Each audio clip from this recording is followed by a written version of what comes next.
Ah bah ouais, Dustin Poirier a finalement battu Conor McGregor ce week-end à l'UFC 257 par TKO au deuxième round.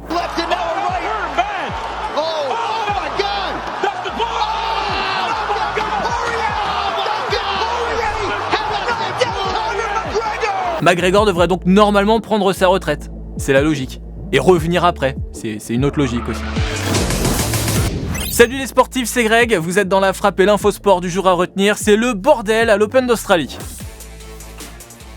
Alors qu'il a même pas encore commencé. L'Open d'Australie, premier tournoi du Grand Chelem de l'année, doit commencer le 8 février prochain, mais entre quarantaine stricte, cas de Covid et population qui n'en veut plus, il part pas très bien ce premier tournoi. C'est un bordel. Les joueurs et joueuses qui doivent participer à l'Open d'Australie sont actuellement en quatorzaine stricte dans leur hôtel, une quatorzaine avec des tests quotidiens, et si leur test s'avère négatif, ils ont le droit le lendemain de s'entraîner 5 heures. Sauf que 3 cas positifs ont été détectés, et si t'ajoutes à ça tous les cas contacts et tout, c'est plus de 72 joueurs et joueuses qui sont en quatorzaine stricte dans leur chambre d'hôtel, pendant 2 semaines avec interdiction d'en sortir. Ils ont même été transférés dans un hôtel sanitaire juste pour eux. Compliqué du coup de préparer un tournoi du Grand Chelem dans 20 mètres carrés, mais on trouve à s'occuper et à s'entraîner. C'est le cas par exemple de Belinda Bencic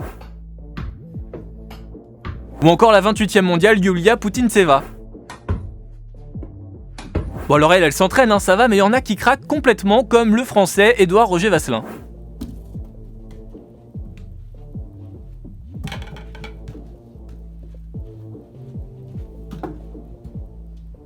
Ou encore le 70e mondial, l'Uruguayen Cuevas.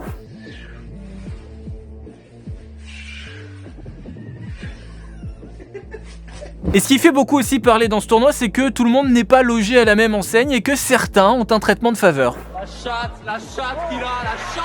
Ah bah ouais, eux ils ont de la chance. Et ça concerne en fait les top 3 mondiaux et leur staff. Comme Djokovic par exemple, eux ils ont le droit de toute façon à aller s'entraîner pour leurs 5 heures journalières et en plus ils ont un balcon à leur chambre.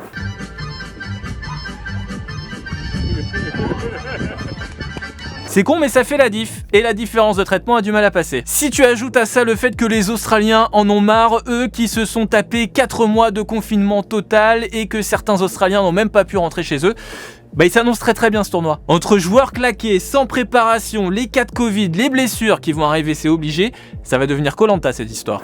À la fin, il n'en restera qu'un. Allez, à demain. Move Radio, Hip Hop Nation.